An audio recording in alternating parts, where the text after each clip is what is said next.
Agora então, dar continuidade ao nosso tema aí, que é o nosso tópico da física, né? Trabalho e energia, né? Agora a gente vai falar da energia potencial gravitacional. A gente já viu a energia cinética, né? Meio de mv quadrado. Já definimos o trabalho sendo o produto escalar do vetor força vezes o vetor deslocamento multiplicado pelo cosseno do ângulo com a força e a horizontal. Então a gente vai falar da energia potencial gravitacional hoje. Eu quero começar já falando desse termo aqui. Potencial. Na física,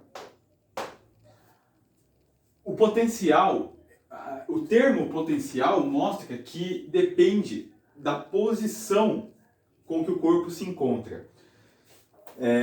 Então, um potencial que eu vou chamar de U, por exemplo, ele depende de x. U de x é um potencial, porque ele depende da posição desse corpo, certo? Então, no caso da energia potencial gravitacional, depende da altura, né? A posição que ele depende é a altura. Então, por exemplo, se eu pego aqui e eu faço... olha só, acabando meus dias. Se eu faço, por exemplo, aqui está o solo, está a superfície de alguma coisa, o chão, sei lá. E aqui eu tenho uma bolinha, ou um outro corpo qualquer que você queira imaginar. E aí eu solto essa bolinha de uma certa altura H. Então, essa altura H aqui, ó. Qual que é o peso dessa bolinha? M vezes G, né? Ou melhor, eu poderia começar perguntando qual que é a força resultante na bolinha quando eu solto ela. É o peso, né? O peso que está atuando nela, desconsiderando aqui, né, a força de atrito do ar. Então, o peso vertical para baixo. Sei que não ficou tão vertical para baixo quanto eu gostaria, mas tá ótimo, tá valendo. Pela definição de trabalho, a gente viu, né, força, distância, cosseno do ângulo. Olha só, quanto que vale, vamos começar falando desse cosseno, desse alfa aqui, ó. Quanto que vale alfa, hein? Quanto que vale alfa? Pô, se o objeto, se o movimento se dá na mesma direção e sentido da força, então esse alfa aqui vale zero, né? O ângulo entre eles é zero, é lógico, né? O movimento se dá na mesma direção da força. A força aqui é o peso. O peso é a força. E o movimento vai ser na direção, né? Olha só, aqui, ó. Então, esse alfa é zero. Se o alfa é zero, esse termo aqui já vai embora. A gente fica aqui, o trabalho é Fx. Ok. Segunda lei de Newton de novo. O que é? Força, massa, vezes a aceleração, vezes a distância que ele percorreu, ou melhor, que ele vai percorrer, né? É essa altura aqui, certo? É essa altura H. Essa é a distância. Como a aceleração é a aceleração gravitacional, né? A aceleração da gravidade no planeta, a gente tem que o trabalho fica mgh. Ou, se você quiser, P vezes H.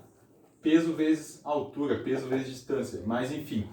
O que a gente chama então de energia potencial gravitacional é justamente isso daqui, ó. O produto entre a massa do corpo, a gravidade local e a altura, certo? Isso aqui é energia potencial gravitacional, ok? Mais uma vez, o termo potencial depende da posição. Como que eu poderia escrever isso daqui de uma maneira mais correta matematicamente? Se eu chamar a energia potencial, eu vou chamar, por exemplo, eu poderia escrever que a energia potencial gravitacional depende da altura. E isso é mgh. Porque o termo potencial me fala, olha só, isso aí depende da posição do corpo, hein? Então, mais correto matematicamente seria escrever desse jeito. A energia potencial gravitacional em função da altura é isso. Em função da posição é isso. Porque pensa comigo, massa constante, termo constante, gravidade constante, né? Se eu variar esse termo H aqui, se eu variar a altura, se eu deixar ele mais alto, pô, se aumentar o H, aumenta a energia potencial gravitacional. Se eu diminuo a minha altura, diminui a minha energia potencial gravitacional. Então o termo potencial depende da posição, entendeu? Espero que tenha ficado claro isso. Isso é o que eu queria que ficasse mais claro na cabeça.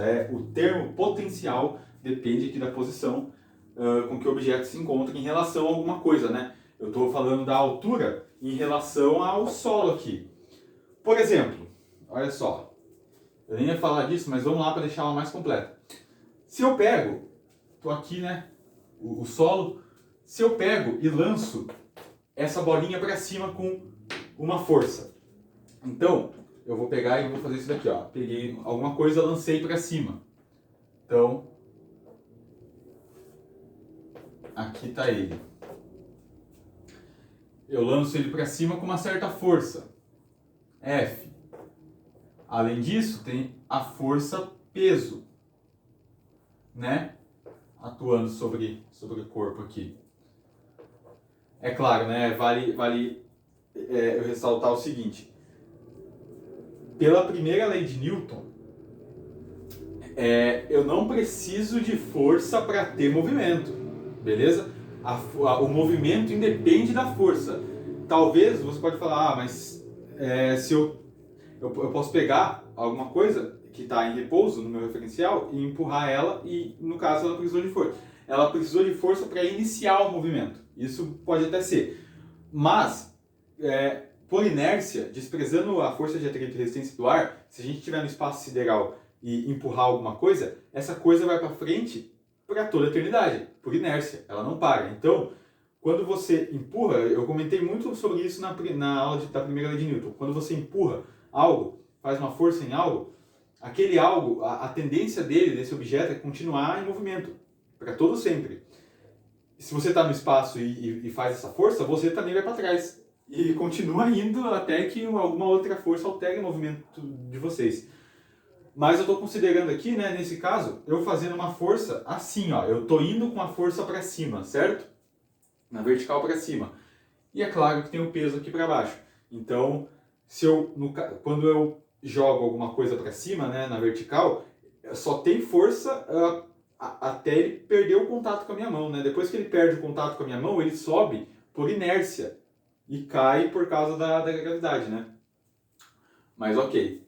Isso eu comentei bem na primeira lei de Newton lá.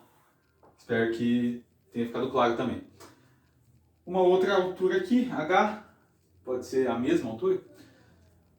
Agora vamos supor que eu estou adotando o meu referencial positivo para cima.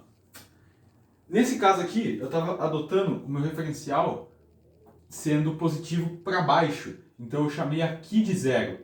Aqui era zero e aqui valia a altura, né? A distância percorrida. Agora eu vou fazer o contrário. Eu vou chamar aqui de zero e lá é o H, né? A distância toda. Quando eu faço isso, olha só o que vai acontecer. Trabalho é igual a força vezes a distância vezes o cosseno do ângulo entre a força e o sentido do movimento, né? Olha só a força aqui, ó. A força, ela é vertical para cima, certo? Só que vamos analisar o peso. Pô, a força que eu estou fazendo ela é vertical para cima. Então, o trabalho aqui realizado pela força peso, ele vai ser, olha só, trabalho realizado. Eu vou supor que esse bloco aqui, esse bloco não, essa bolinha aqui, ela esteja subindo ainda. Então, eu estou indo junto com ela, né? Então, o trabalho realizado tem um valor que é esse alfa aqui, né? Vale 180 graus. Por que ele vale 180? Ó, suponha que isso daqui, né, começa a cair e, portanto, a força que eu faço, ela tem...